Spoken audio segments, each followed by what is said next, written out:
So today's day is September 9, 2023, Sunday. We continue on talking about the Platform Sutra, chapter of Prajna. Last time, at the end, we talked about Buddhism is about working on our own inner mind. If we don't put in the effort ourselves and instead follow the turning and movements of external circumstances, it indicates that our afflictions are strong. So that was end on Sunday, last Sunday, August 27, 2023. So we continue on. Now, again, our teacher, Master Sheng Yen, shared a story a while ago.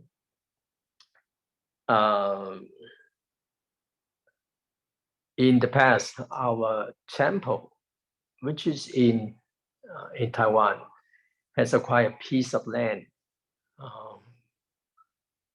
for Dharma Mountain to begin the construction. So because of this project, that we need to raise funds. And of course, this is a big plan, big project. Many things are in motion. And we have many lay practitioners and monastics coming to help and give suggestions. Now, what happened is one morning, several lay practitioners and one monastic had a meeting together. And in the meeting, everyone had different opinions and suggestions. At the end, then our teacher has to decide. Now, usually meeting, with many people, almost like everyone has a suggestion or everyone has something to come up to share. So then they ask our teacher, Master, what do you think? Which option should you choose? How should you handle it? It is quite difficult to just give a definite answer to this. So our teacher replied, I think all the options are good. It doesn't matter which one you choose. What's important is how you carry it out. But for now, let's consider it again. I can't make a decision at this moment. So that's what happened.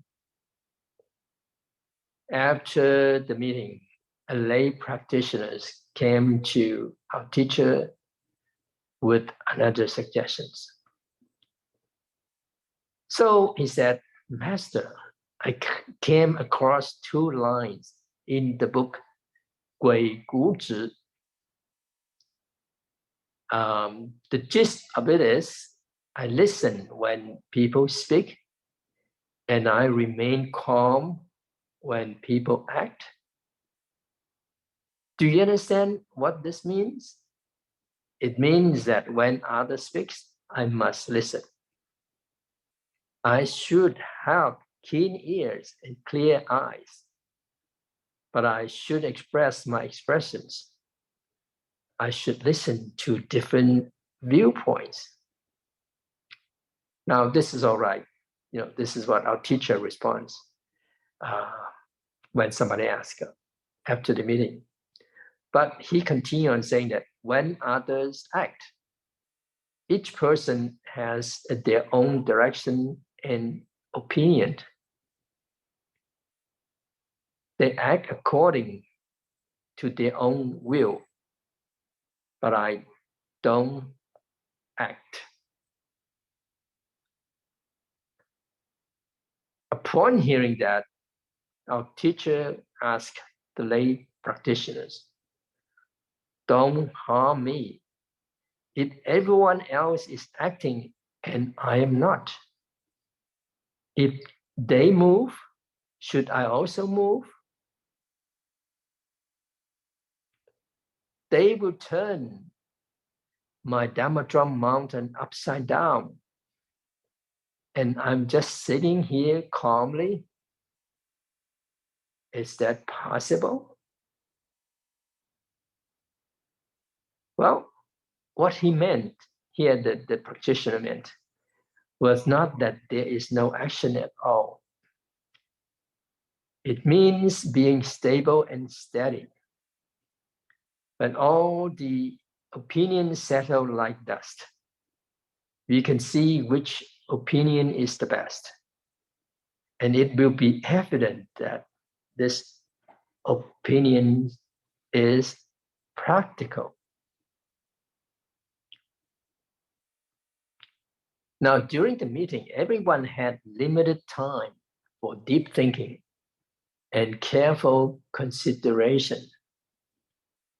It was driven by enthusiasm, and they did not deeply contemplate or understand the actual situation. So they simply provided their opinions based on what they thought. If you follow that one person says, oh no, I'm sorry, if you follow what one person says, and then follow other person's suggestion, it becomes chaotic. This is something that we learn from our teacher. We have to calm our mind, really calm, to listen carefully.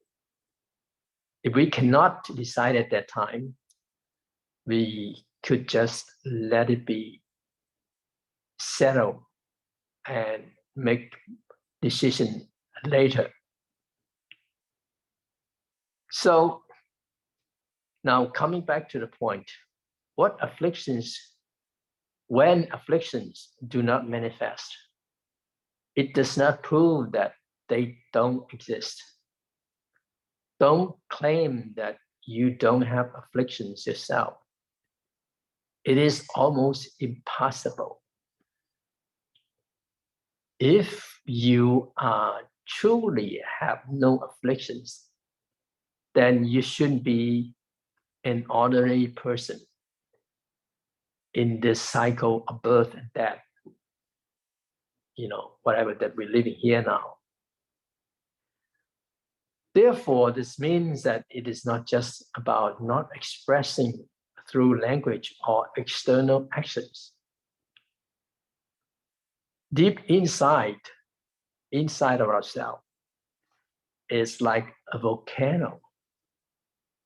There may be still fierce and dormant afflictions burning. Well, this is true. If you really see deeply into ourselves, all these very subtle thought that is there, and if our mind is not clear enough, if our mind is not settled enough, we won't be able to see it. Only with meditation, with a calming of the mind and settle the mind, that we could see all this very subtle, thoughts that is just again and again and again is staying there. Now, if you're troubled, it means either you don't understand your afflictions or you don't know how to overcome them. Everyone is troubled by their inability to overcome afflictions. Usually, people refer to worries as afflictions. Some parents worry about the children's university entrance exam or educational issues, while others worry about how to proceed with their business. These are commonly referred to as worries, which are just part of it. So true afflictions are anything that corresponds to greed, to anger, and ignorance at any time in any situation. Sometimes ignorance is referred to as delusion. So in the Platform Sutra that it is like a thick cloud covering the sun, can blown away by the wind, and the sunlight won't appear. That is what is quoted from the Platform Sutra. Why can't we see our own Buddha nature? Because as we know, this affliction is just like a very, very thick cloud covering up the sun referring to our own Buddha nature.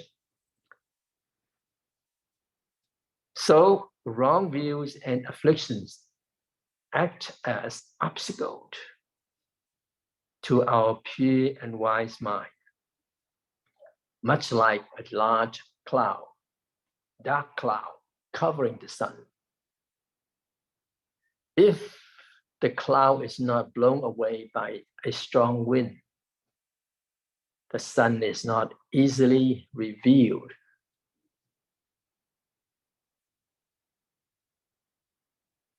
Now, this is just a metaphor, meaning that without the strong practice, wind, to blow away the cloud of ignorance, the sunlight of wisdom will not easily manifest. So, just like the Platform Sutra said that there is also no great and small in the wisdom of prajna. It is only that the delusion and enlightenment of the minds of all sentient beings differ. Those with deluded minds appear to be cultivating and seeking Buddhahood, but they are unenlightened to their self-natures. Hence, they are of small capacities. If one is to be enlightened to the sudden teaching, one should not attach externally or superficially. One should just constantly activate correct views in one's own mind. And the wearisome defilements of the affliction will be rendered permanently unable to defile one. This is to see the nature. So upon hearing this passage, we've been long talking much in detail, and here. So we have to constantly activate the correct view. We mentioned it, what is the wrong view, what is the evil view, and also the correct view. And again, it becomes a practice. If we don't see our Buddha nature yet, then we need to just continue on practice and practice again and again. And the practice is just return to the right view.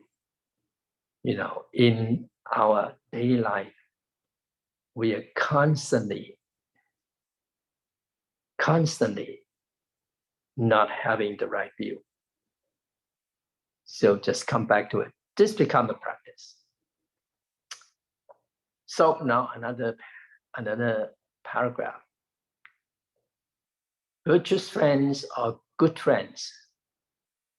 One should not reside within or without.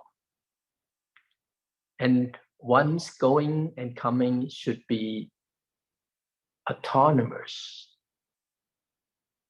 One who can eradicate the mind of attachment will attain penetration unhindered. It refers to the unhindered mind, the free germ, the free mind. Those who can cultivate this practice are fundamentally no different from the Prajna Sutra, which is described in the Prajna Sutra. Now, this passage here states that each one of us possess wisdom that is completely equal to that of all Buddhas. The only difference is that the mind of all sentient beings are diluted, while the Buddha is awakened. That is the only distinction.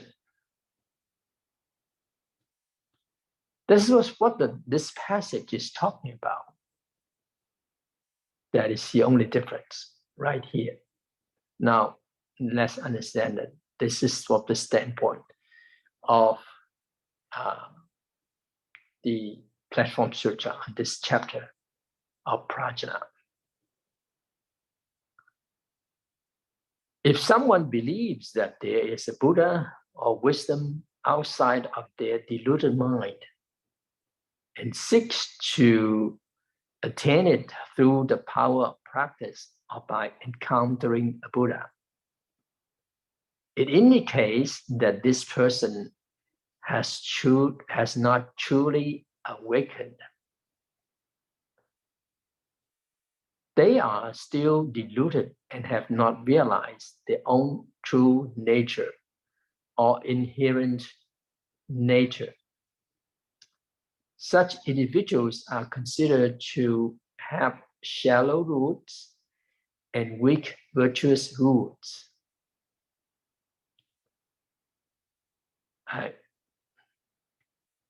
So if one's mind can be opened, which means the dispersal of the dark cloud and the appearance of sunlight, the teaching of sudden enlightenment means the teaching of immediate awakening. Now, this refers to the Chan school, which is synonymous with Chan practice. If one has already awakened to the essence of Chan practice, they do not cling to external practices.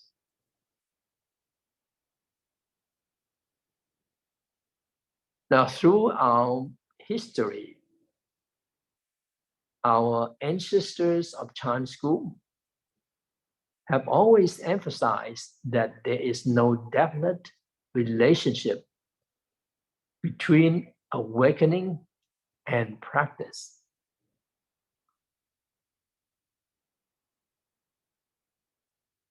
We probably wonder why. So awakening does not occur because of extensive practice. The state of awakening is inherent in every person. It is readily available. However, some have not realized it, while others have. Now, again and again in this here, we just talk about prajna of this platform sutra, and that is exactly what Chan school is talking about. So awakening to one's Buddha nature or inherent wisdom is not the result of practice. Wisdom is already present, and the Buddha nature is always there.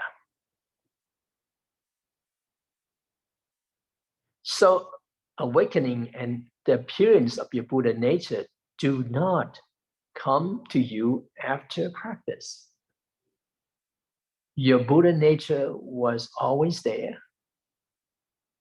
and it has never been separated from you. However, some individuals quickly enter the Chan gate, while others spend decades in arduous cultivation without receiving news of awakening. So we probably will have a question here. Why? Why is it so? The primary cause lies in the understanding of the Dharma. Specifically, whether their understanding is correct.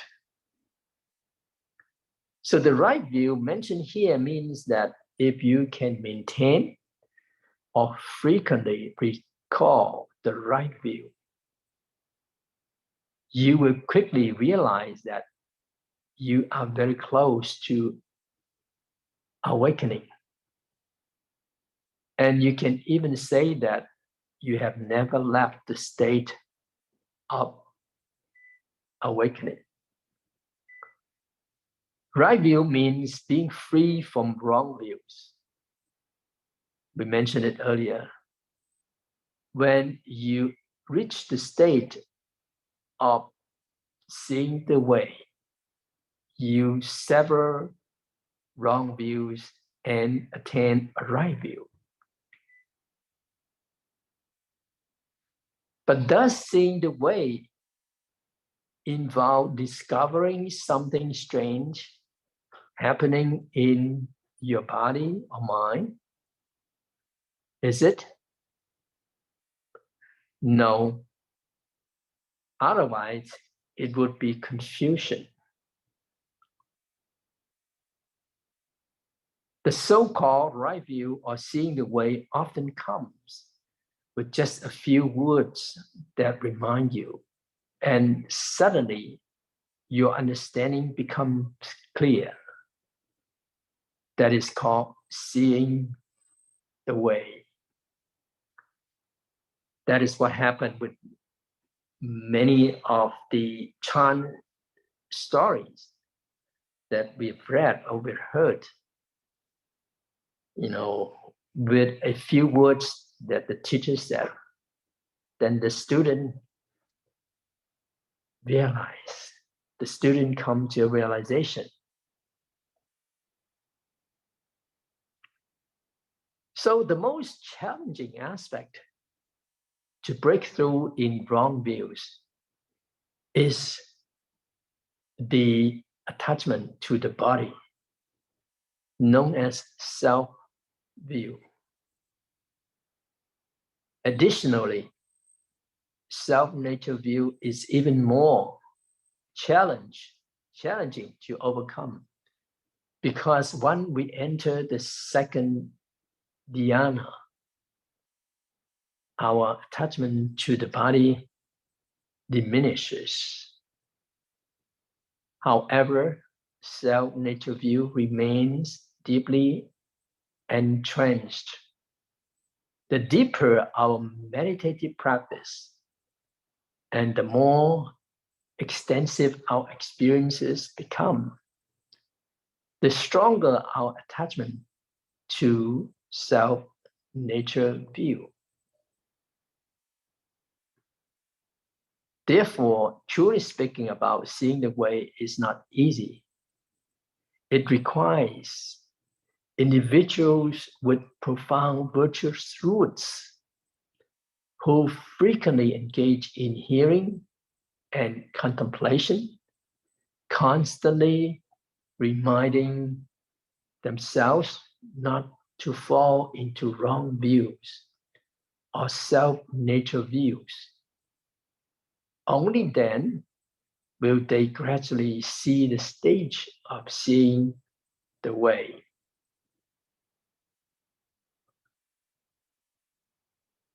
The self-nature view belongs to the category of attached to views among the 5 kinds of wrong views, which we mentioned in the previous talks.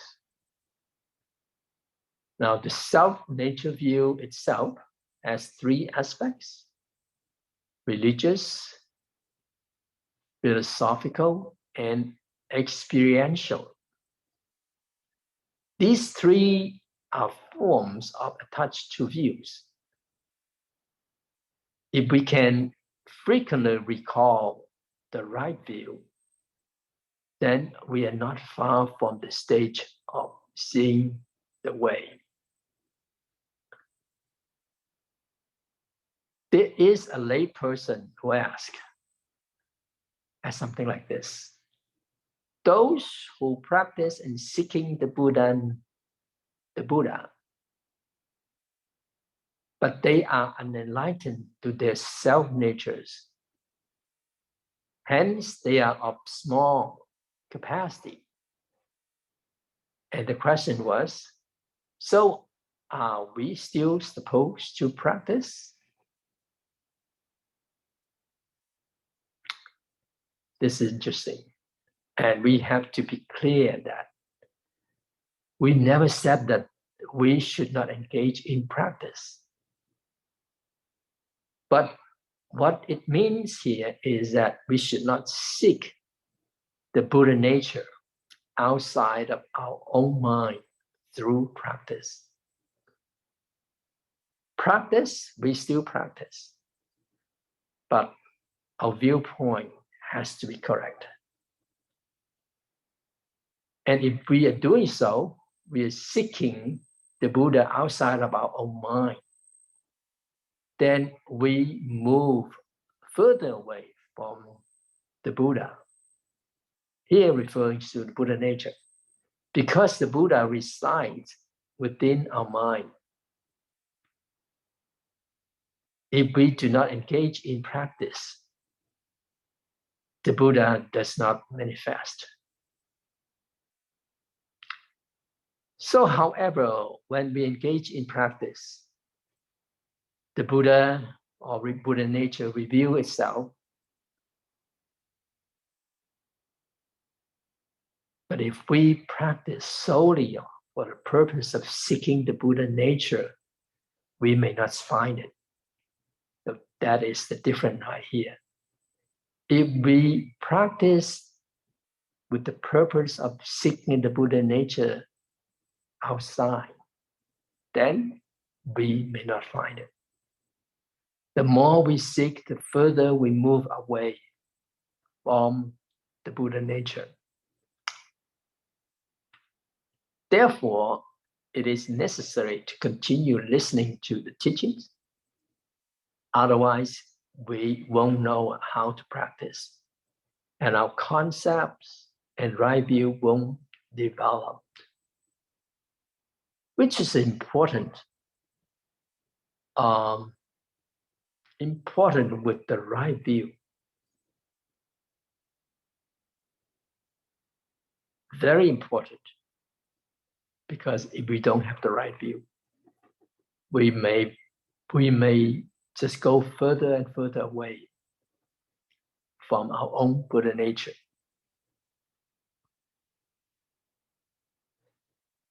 And also, it is important not to misunderstand. The Buddha nature resides within our mind, we should not seek outside. If we do, we become the follower of external paths. And eventually, we may even stop paying respect to the Buddha and burn the Buddha statues at home. This is the reversal of the truth. Before we have seen the Buddha within our own mind, we still need the external representation of the Buddha and assist and inspire us. It is through the external representation that you can discover the Buddha nature within your own heart or your own mind. This is the proper way. So please do not misunderstand. So that's what happens. Now, the saying of the text, and the vexation wearisome thus will be rendered permanently unable to defile one. This is to see the nature. This sentence means that one's true nature is to remain undisturbed by worries. If a person can free themselves from being trapped in worries, then they have realized their true nature.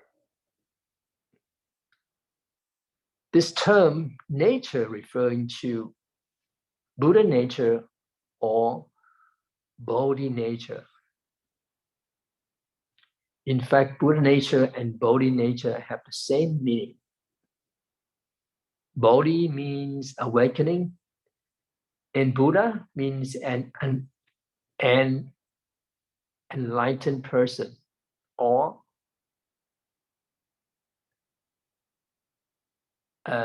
awakened one.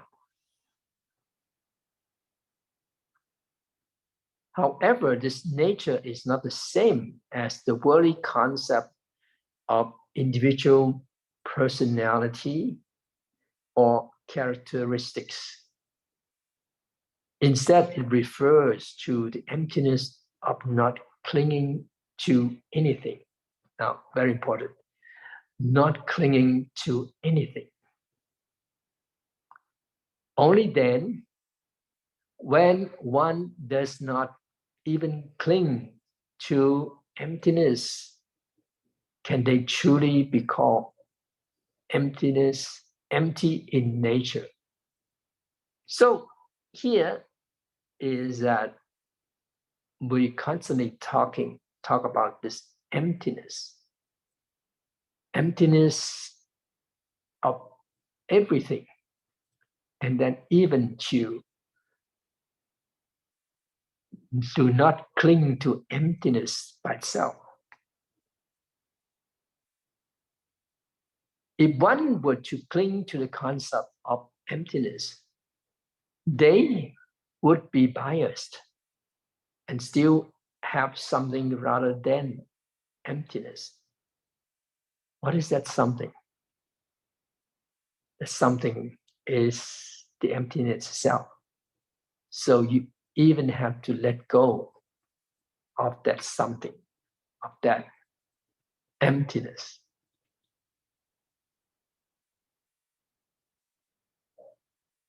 For those who do not cling to anything, including emptiness,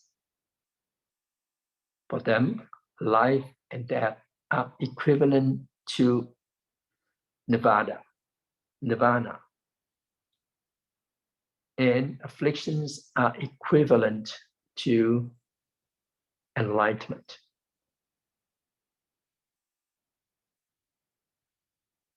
So let's see again for this phrase, vexation wearisome dusk. Why is it called vexation, wearisome dusk? Well, we mentioned about affliction in the previous talks. And affliction arises from wearisome dusk, referring to the phenomena and causes of affliction.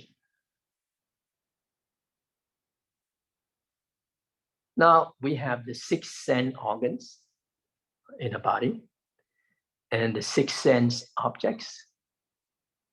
And then we have 6 consciousnesses. Altogether are called the 18 realms. Now here, we only talk about the 6 sense objects and not the 6 sense organs or consciousness.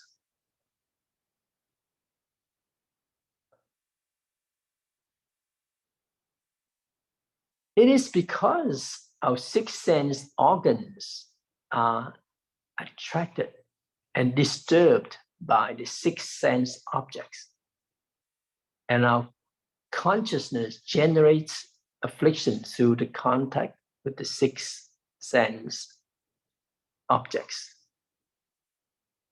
And therefore, it is called vexation, wearisome dusk. It is the functioning of the 6 sense organs, 6 sense objects, and 6 sense and 6 consciousness.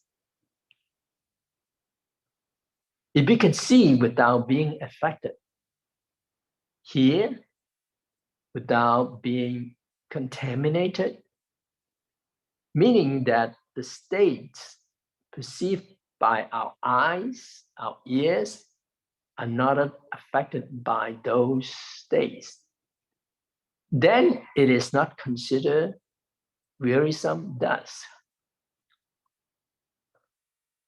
If our ear hears something, someone scolding and praising us, if our eyes see someone doing good or bad deeds, and our minds remain unaffected by these external circumstances, does it count as wearisome dusk? Well, you can say that it has nothing to do with us. It is not wearisome dusk. Now, this dusk here, do not interpret as the 6 dusk, literary dusk or material phenomena. All right, so this dusk here is not material phenomena. So, for example, the color we see are material. The sound we hear are transmitted through a material medium to our ears to perceive. The smell we perceive through our nose are also material. The tastes of sweetness, sourness, bitterness, and spiciness that our tongues encounter are also material. And the sensation of touch, such as roughness, fineness, coldness, warmth, are all reaction to material stimuli. However, the last type of the so-called Dharma dusk or phenomenal dusk is not material. What does it refer to?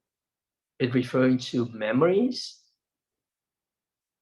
concepts, and thoughts left behind by material phenomena. These are called Dharma dusk and are the dusty manifestation between mental and material realm. So for the meaning of wearisome, it refers to what? It refers to fatigue, labor, and continues to trouble us. Anything that continues to trouble us or cause us distress is called wearisome. It is wearisome dusk. This wearisome dusk induces various emotional reactions such as joy, anger, grief, and happiness, which can also be considered afflictions.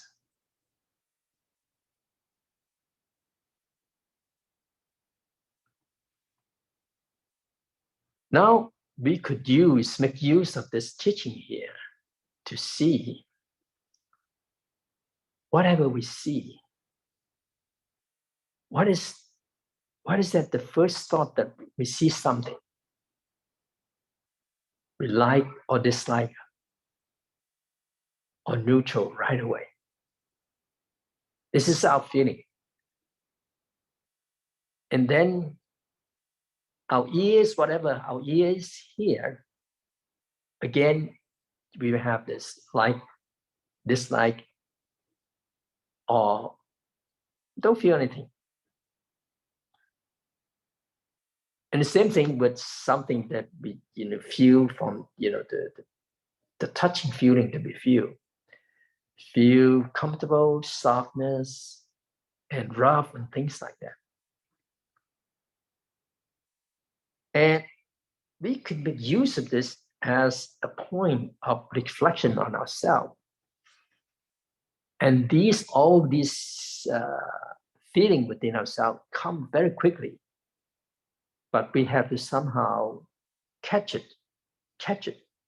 Okay, when I see this beautiful thing, I like it right away. Now, could we just right there seeing that this feeling that we have, will it bring the so-called wearisome dust to us? And whatever we see, say for example, whatever we see from outside, it's just a reflection to our eyes. But our mentally thinking, functioning is we grasp it as something real. But anyway, these are all images. And if we could see that this is just a reflection, it's not thing that is the real there, thing that is out there, then we may be able to have a calmer, more settled mind, rather than right away that we are touched or we dislike that whatever that is present to us right there. So this is something that we could really practice with through making use of all our senses. And sometimes you'll find out that we would just still enjoy these things, but we didn't know that these are our afflictions. Okay, so I'll stop here.